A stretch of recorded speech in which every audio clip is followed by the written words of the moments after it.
Here in Washington, D.C., I'm with CEO and President of Williams, Chad Zamarin. Thanks so much for being with us and having us here today. Yeah, thanks for having me. Thanks for being here. All right, well, we want to get stuff built in this country, Yes. and I feel like you have an amazing perspective of this, both as a CEO and as a provider of the key resource that everyone's looking to right now, natural gas. Tell us a bit about this moment we're in where we have to meet demand, both for data centers, large manufacturing. What role is Williams having in helping provide that key resource of natural gas? Yeah, well, as you know, I mean, we're an infrastructure company, and the company's been building infrastructure for over 100 years and had to evolve through many different cycles over the course of that century. And we do. We find ourselves right now at a really important moment in time. We still have a tremendous need to provide natural gas just for the basic growth in our economy, for around the world, lifting people out of poverty. Still billions of people heating their homes, cooking their foods with wood, coal, or animal manure. And so there's just that incredible need to feed the world's demand for clean, reliable, affordable energy. Natural gas is going to continue to be a really important part of that. But then we see the need for serving this next generation of technology and the need to power AI data centers. The challenge on both of those fronts is while natural gas demand has been growing and we see it accelerating, we haven't kept pace with infrastructure. We haven't built pipes at the pace of demand. We built about half the amount of capacity to deliver natural gas as the demand growth we've seen, and we haven't grown electricity production in the US for 25 years. So that's where we come in. We've got to build the infrastructure solutions that the market needs to keep growing.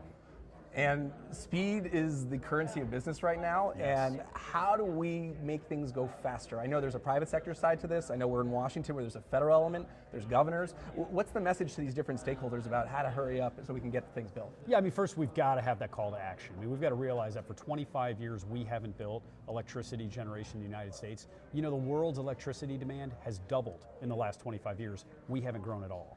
We were a third of global manufacturing in the year 2000. Today, we're 15%. China was less than 10% of global manufacturing. Today, they're a third of global manufacturing. China has grown electricity production by almost 10 times over the last 25 years, while we were totally stalled. So the first thing we've got to do is we've got to hear the call to action. Like, this has got to be a wake-up call for our country, and the race is truly on. The next generation of technology, the next generation of prosperity will absolutely be defined by who can get access to clean, reliable, affordable, but fast energy. And so that's why we're focused on bringing new pipeline projects, but also power projects directly to our customers so that we can get them online fast, we can win the race for the next generation of technology. So what does that look like? When you look at a particular state, what are the signals that you're looking at from the governor's level, the legislature? What creates the right conditions for you to be able to invest and for your customers and their customers to be able to invest? Yeah, the reality is, and it's a bit of a sad reality in the United States, is there are going to be states that are attractive for investment and there are other states that are not. You know, I give an example. An important region for us is New England, New York. 20% of our population lives in New York and New England. This year, there will be around 2% of economic investment in New England and New York. Like, that's something we've got to address. We've got to be able to build to our full potential in every state across the country. But the reality is, in some states, it's hard to build infrastructure and it's hard to get access to affordable, reliable energy. And so that's the challenge. Those states where we can build, that's where we're focused right now. We've got projects we've announced in Ohio, projects in Utah. We look across our footprint, that's where we're going to be focused on building this next generation of infrastructure. Where can you get things built and where can you get affordable, reliable energy?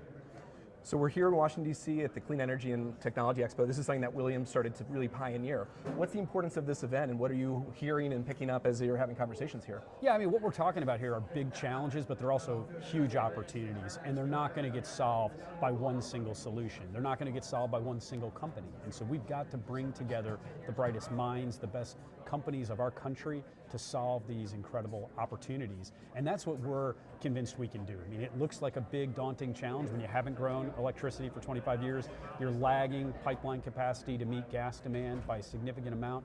Man, that's a huge opportunity. And so this is all about bringing together the companies. We have our analysts, we have investors. This is about us coming together to solve what I think is our generation's greatest challenge, but also opportunity.